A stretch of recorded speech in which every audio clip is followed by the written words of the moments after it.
Chers internautes, bonjour, je suis très heureux de vous retrouver pour un nouveau message, une nouvelle vidéo. Je voudrais continuer ma série sur faire des disciples. J'ai posté sur ma page Faites des disciples 1, Faites des disciples 2. Aujourd'hui, c'est Faites des disciples 3. Je vous encourage, si vous n'avez pas regardé les deux premiers messages, à le faire.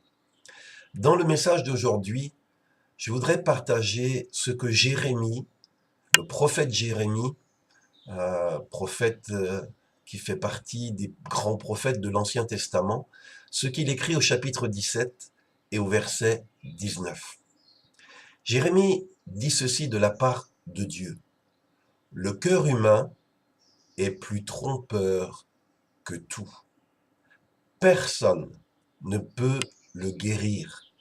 Personne ne peut le comprendre. Dans une autre traduction, il est écrit « Rien n'est plus trompeur que le cœur humain ».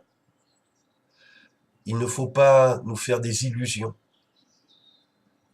L'humanisme a tendance à faire l'homme meilleur que ce qu'il est en réalité.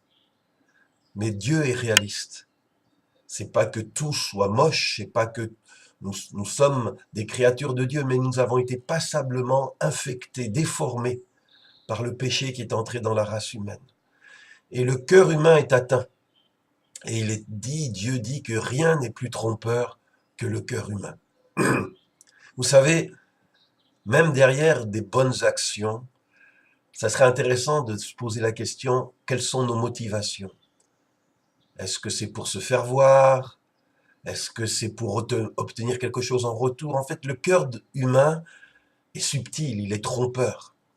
Et Dieu dit, c'est terrible à entendre, mais Dieu dit, on ne peut pas le guérir. Si Dieu dit que le cœur humain, le mien, le tien, celui avec lequel les êtres humains naissent, est incurable, ça veut dire qu'on ne peut pas le guérir ou l'améliorer. Et c'est pour ça que tous les systèmes philosophiques, tous les systèmes politiques, tous les systèmes idéologiques, tous les systèmes philosophiques qui essayent de rendre l'humanité meilleure, qui essayent de faire progresser l'humanité, échouent. Vous vous rendez compte, nous sommes au XXIe siècle et il suffit d'allumer nos postes de télévision, nos portables. On n'a jamais vu autant de barbarie, de cruauté, d'injustice, de scandale. Malgré que l'homme ait vécu si longtemps, qu'il y ait eu tant de progrès technologiques, l'humanité, dans les progrès moraux, a-t-elle vraiment avancé? Alors, si le cœur de l'homme est incurable, en quoi consiste le salut que Jésus est venu offrir aux êtres humains? Puisqu'il est dit, c'est le message de Noël, aujourd'hui un sauveur vous est né. Mais un sauveur, sauver un cœur qu'on ne peut pas guérir, je ne comprends pas. Eh bien, le salut que Jésus est venu nous apporter de la part de Dieu ne consiste pas en rafistolage de notre cœur défaillant. Le salut que Jésus offre aux êtres humains consiste à deux choses. Un, il consiste à donner le coup de grâce à ce cœur incurable, à cette nature corrompue, pécheresse, avec laquelle nous sommes nés. Oui, Jésus est venu pour faire mourir, amener à la mort cette nature. Et ensuite, une fois que nous acceptons de faire mourir cette nature, Jésus se propose de nous faire renaître en lui à une vie nouvelle, à une vie de justice qui plaît à Dieu, qui est conforme à sa volonté. C'est vraiment ça le salut. Paul le dit très bien dans son épître aux Galates au chapitre 2, versets 19 et 20, Paul dit « J'ai été mis à mort avec le Christ sur la croix, de sorte que ce n'est plus moi qui vis, mais c'est le Christ qui vit en moi. Car ma vie humaine actuelle, dit Paul, je la vis dans la foi au Fils de Dieu qui m'a aimé et a donné sa vie pour moi. Paul, qui a expérimenté le salut de Jésus, a expérimenté cette mort à ce qu'il était auparavant. Je suis, dit Paul, crucifié avec Christ. Alors c'est pas physiquement, Paul n'est pas mort, mais intérieurement. Et il dit, je vis, mais ce n'est plus moi qui vis. C'est le Christ qui vit en moi. C'est extraordinaire. Avant, il y avait Saul de Tarse, l'homme naturel, celui qui est né de ses parents, éduqué, élevé. Il était, nous dit l'Écriture, persécuteur des chrétiens. Mais maintenant, ce Paul est mort. Il a été crucifié avec Christ. Et désormais, c'est un nouveau Paul qui vit, c'est l'apôtre de Jésus, qui vit en lieu et place de ce qu'il était auparavant. Paul a expérimenté le salut qui consiste en une mort et une résurrection.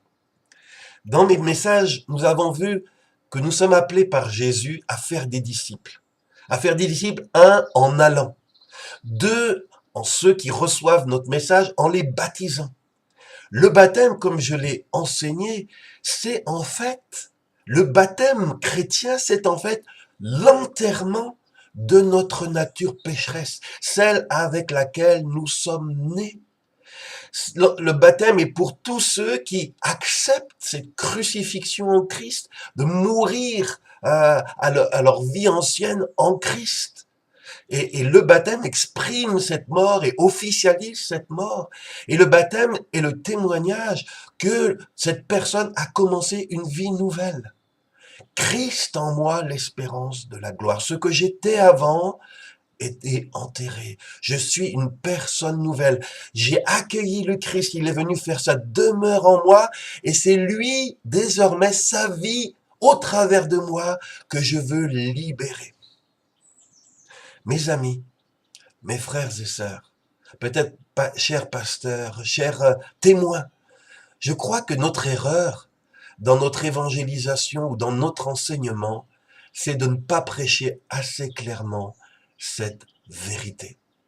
Si bien que des gens deviennent chrétiens, souvent non pas pour mourir, ils sont pas prêts à mourir, ni pour renaître à une vie totalement différente. Souvent, les gens deviennent chrétiens pour ajouter à leur vie actuelle, à leur vie naturelle, un plus, une bénédiction.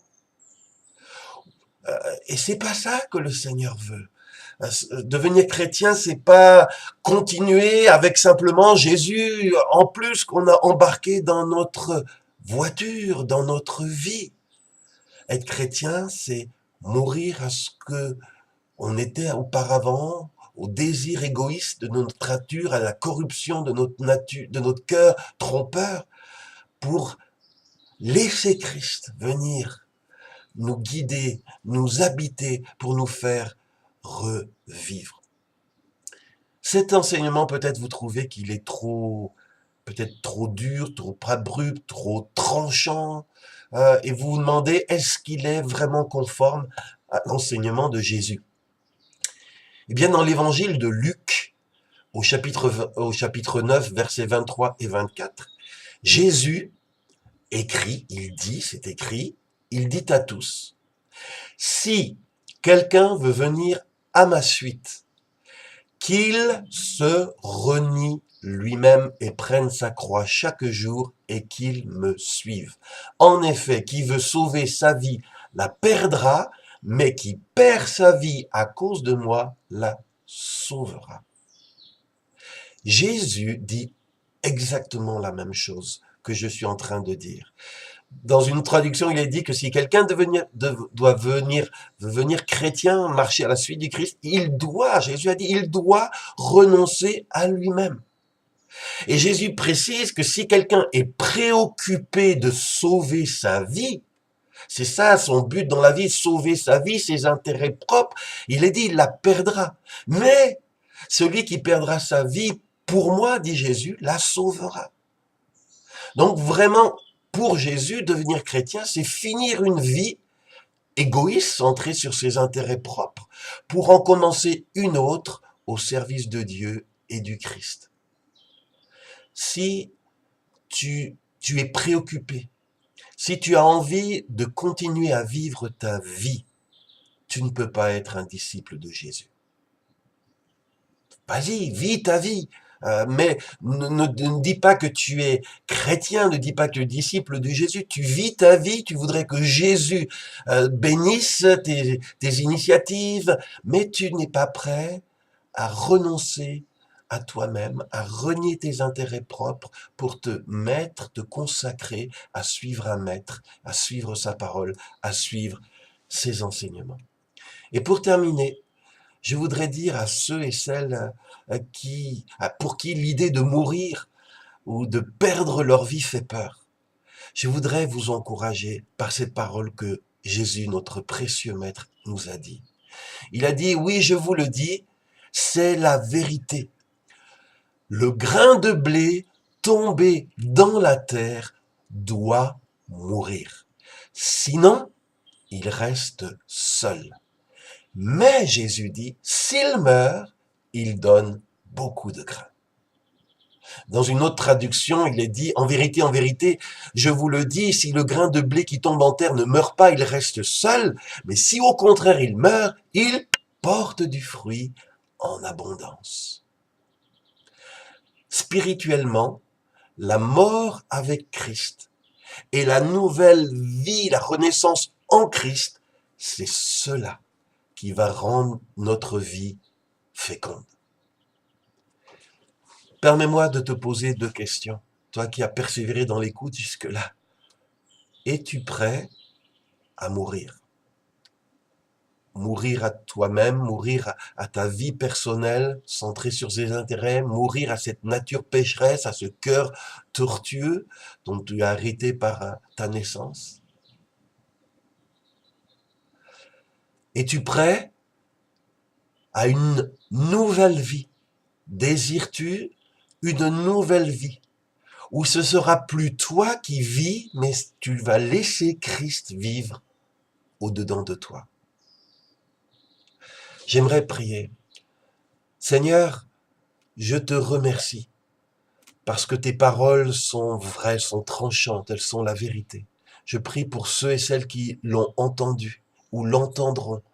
Je prie pour les positionnements du cœur. Je prie, Seigneur, que les gens comprennent que être chrétien, c'est un choix fondamental, un choix de vie, un choix de mort à une certaine manière de vivre et un choix de renaître à une autre manière de vivre.